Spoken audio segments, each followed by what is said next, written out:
Hello friends, इस video में आज हम मिनिमम स्पैनिंग ट्री पढ़ने वाले हैं। और पिछली वीडियो में हमने स्पैनिंग ट्री पढ़ा था। अगर आपने स्पैनिंग ट्री की वीडियो नहीं देखी है तो आप पहले स्पैनिंग ट्री की वीडियो देख लें, क्योंकि मिनिमम स्पैनिंग ट्री जो है उसी से रिलेटेड है और वो मिनिमम स्पैनिंग ट्री जो है सबसेट होता है स्पैनिंग ट्री का। तो आप उस वीडियो को देख लेंगे तो आपको ये वाली वीडियो मिनिमम स्पैनिंग ट्री की ज़्यादा अच्छे से समझ में आएगी। तो मिनिमम स्पैनिंग ट्री की वीडियो का लिंक मैंने ऊपर आई बटन में दे दिया है और नीचे डिस्क्रिप्शन में भी दे दिया है, तो आप वहां से जाकर के देख सकते हो। तो इस वीडियो में हम मिनिमम स्पैनिंग ट्री पढ़ते हैं। Minimum spanning tree. A minimum spanning tree, MTS or minimum weight spanning tree is a subset of the edges of a connected edge-weighted undirected graph that connects all the vertices together without any cycle and with the minimum possible total edge weight. होता है क्या है कि minimum spanning tree भी जो है spanning tree का subset होता है और उसी की तरह ये भी जो है मिनिमम स्पैनिंग ट्री की जो है प्रॉपर्टी को होल्ड करके रखता है। मिनिमम स्पैनिंग ट्री की प्रॉपर्टी की स्पैनिंग ट्री की प्रॉपर्टी क्या होती थी कि ग्राफ कनेक्ट होना चाहिए, ग्राफ जो है कनेक्टेड होना चाहिए, है ना, और जो है साइकिल नहीं बनना चाहिए इसमें। तो ये भी इसमें भी यही चीजें हैं। और यहाँ पे क्या हो जाता है एक चीज, इसमें एक मिनिमम स्पैनिंग ट्री में एक्स्ट्रा क्या हो जाता है कि जब हम मिनिमम स्पैनिंग ट्री को क्रिएट करेंगे ना, तो यहाँ पे हमें क्या minimum number of possible weight जो होता है एज का, उसको ध्यान में लेकर के, उसको ध्यान में रख करके हमें मिनिमम स्पैनिंग ट्री को क्रिएट करना होता है। यही इसमें एक एक्स्ट्रा पॉइंट हो जाता है मिनिमम स्पैनिंग ट्री में, दैट्स वाई। तो और यहाँ पे एक चीज और क्या है कि graph with distinct weight MTS is unique.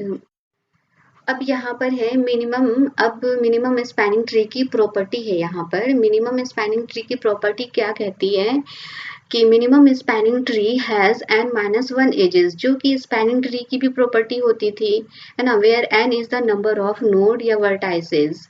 और सेकंड है कि from a complete graph by removing maximum e-n+1 edges we can construct a minimum spanning tree.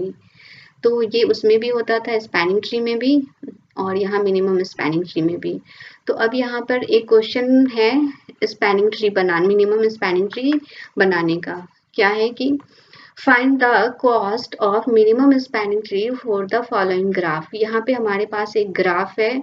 अब ये ग्राफ क्या है, कनेक्टेड ग्राफ है, वेटेड ग्राफ है, वेट सबका दिया हुआ है। इसका यहाँ पे 10 दिया है, 35 दिया है, 25 सब दिया है और ये सब क्या है, नोड है और ये सब एजेस हैं। कनेक्टेड ग्राफ है, वेटेड ग्राफ है, साइकिल भी है। अब इससे हमें मिनिमम स्पैनिंग ट्री क्रिएट करना है। तो मिनिमम स्पैनिंग ट्री में सबसे पहले क्या होता है कि ये कवर तो करेगा सारे नोड्स को, है ना, जिस जिस तरीके से स्पैनिंग ट्री में भी सारे नोड्स को कवर करता था with minimum possible number of edges के साथ। तो यहाँ पे जो है मिनिमम पॉसिबल नंबर एज तो होगा, लेकिन with minimum possible number of edge, लेकिन क्या किसके साथ, कॉस्ट के साथ। जो एज का कॉस्ट होगा ना वो मिनिमम लेकर के चलेगा। तो अब हम यहाँ पे क्रिएट करेंगे किस तरीके से। तो सबसे पहले हमने यहाँ पे मिनिमम वेट देखा। सबसे मिनिमम वेट इसमें किसका है, 2 और 4 के बीच में है, जिसका 10 है। तो हमने ये इस वाले नोड को सबसे पहले क्रिएट किया। यहाँ पे 2 लिया और यहाँ पे 4 लिया और इसके बीच का ये 10 दिया। ठीक है,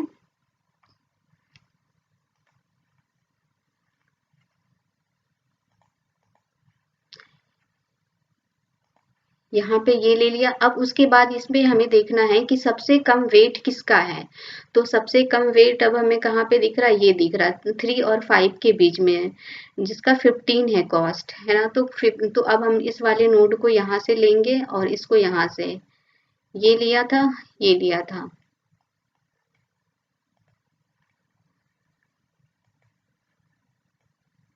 ये यहाँ पे हो गया और ये यहाँ, ये दोनों हो गए। अब उसके बाद हम हमारे पास सबसे कम कॉस्ट किसका है, तो ये 20 है, 20 दिख रहा। तो हमने 20 वाले को यहाँ से यहाँ कनेक्ट कर दिया। ठीक है, यहाँ से यहाँ 20 को कनेक्ट किया, जिसका वेट 20 है। 3 और 4 के बीच में जो है 20 है इसका कॉस्ट, और ये कनेक्ट किया। अब उसके बाद हमें किसका सबसे कम वेट दिख रहा है? सबसे कम तो हमें यहाँ पे 30 दिख रहा है, लेकिन हम 30 को अगर यहाँ पे कनेक्ट करेंगे तो क्या हो जाएगा? साइकिल बन जाएगा, है ना। यहाँ पे अगर हम 30 को कनेक्ट कर देते, क्योंकि अब जो हमने लिया 10 लिया हमने, 20 भी ले लिया, फिर 15 भी ले लिया, तो अब हमारे पास इसमें सबसे कम वेट किसका दिख रहा है? क्योंकि यहाँ पे तो 35 या 40 है ना, और फिर यहाँ पे 25 भी है। 25 कम दिख रहा है और 30 भी कम दिख रहा है, लेकिन अगर हम 25 को अगर हम कनेक्ट करते हैं, लेट सपोज हमने यहाँ से 25, हाँ 25 तो यहाँ से कनेक्ट है ना, अगर 25 को भी अगर हम यहाँ से लेते हैं तो ये भी साइकिल एक बन जा रहा है यहाँ पे, तो हम इसको भी नहीं लेंगे, और इसको 30 को लेंगे यहाँ पे तो ये भी साइकिल बन जा रहा है, तो इसे भी हम नहीं लेंगे, क्योंकि एमटीएस की प्रॉपर्टी क्या होती है कि आपको साइकिल नहीं बनाना है, जहाँ पे साइकिल बन गया वहां पे वो नहीं होगा, वो क्या होगा? साइकिल बन जाएगा तो मिनिमम स्पैनिंग ट्री नहीं बनेगी।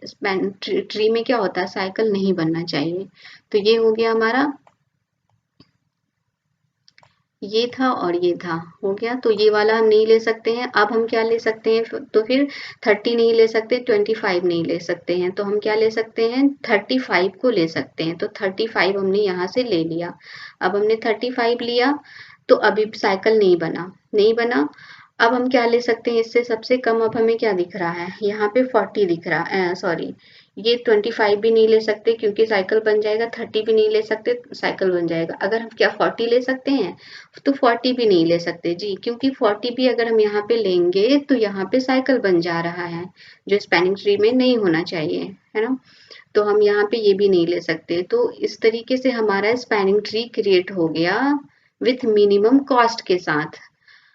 अब आप इसका कॉस्ट जो है ऐड कर लीजिए। यहाँ पे अगर हम सबका कॉस्ट ऐड करेंगे तो यहाँ पे हमारा सबका कॉस्ट ऐड करने से कितना निकल करके आता है? 80 निकल के आ रहा, तो ये हमारा सबसे मिनिमम कॉस्ट होगा। तो ये होता है, इस तरीके से हम क्रिएट करते हैं एमटीएस को। अब जो इसकी प्रॉपर्टी कहती है कि minimum spanning tree has n-1 edges, जो यहाँ पे है ना, minimum spanning tree has n-1 edges, तो इसको हम वेरीफाई कर लेते हैं कि कैसे है। तो जहाँ पे n क्या है? नंबर ऑफ नोड्स, तो यहाँ पे कितने नंबर ऑफ नोड्स है? 1 2 3 4 5, 5 है, तो यहाँ पे हमने 5 लिखा, ठीक है। और n-1 एजेस, है ना, इज इक्वल टू एजेस होगा। तो यहाँ पे कैसे होगा? इसमें से हम एक यहाँ जाएगा तो क्या आ जाएगा? 4। क्या 4 एज है इसमें? 1 2 3 4, हाँ तो 4 एजेस है। हमेशा क्या होगा कि जितने भी नोड होंगे ना, जितने भी नोड होंगे एमटीएस में कह लीजिए या फिर स्पैनिंग ट्री में कह लीजिए, उसमें हमेशा जो है नोड से एक कम एज होता है। तो ये प्रॉपर्टी फुलफिल हो रही है। नेक्स्ट हम देख लेते हैं, नेक्स्ट प्रॉपर्टी क्या कहती है इसकी, कि from a complete graph by removing maximum edges we can construct a minimum spanning tree. How? तो इस वाली प्रॉपर्टी को देख लेते हैं कि कैसे ये वाली प्रॉपर्टी फुलफिल करती है। जो यहाँ पर n-1 एजेस, यहाँ पे क्या दे रहा है?